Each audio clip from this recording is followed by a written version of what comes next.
एक दिन रामू ने सोचा कि अब उसके पास खेत की देखभाल करने के लिए कोई और रास्ता नहीं बचा।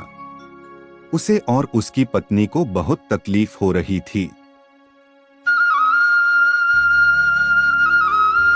लेकिन एक दिन गांव में एक बुजुर्ग साधु बाबा आए।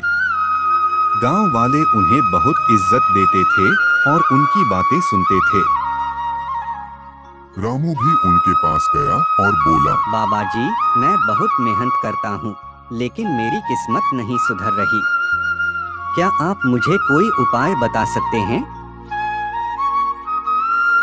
साधु बाबा मुस्कुराए और बोले, रामू, तुम्हारी मेहनत से ही तुम्हारा भाग्य बदलेगा। तुम अपने खेत में जो बीज बोते हो, उसी तरह अपने जीवन में भी अच्छे विचार बो। जब तुम अच्छे विचारों से अपना दिन बिताओगे, तो तुम्हारी मेहनत का फल अच्छा मिलेगा। रामू ने बाबा की बातों पर ध्यान दिया और उन्होंने अपने काम को और ईमानदारी से करने की ठानी। समय के साथ उसकी मेहनत रंग लाई।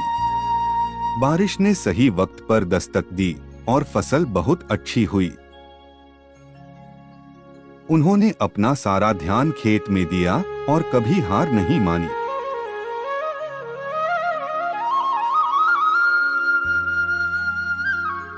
कुछ सालों बाद रामू ने अपने खेत को बड़ा कर लिया और गांव में एक सफल किसान बन गया।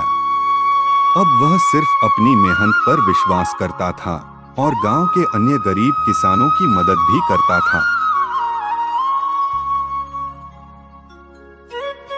रामू को यह समझ में आ गया कि मेहनत और ईमानदारी से किया गया काम कभी बेकार नहीं जाता।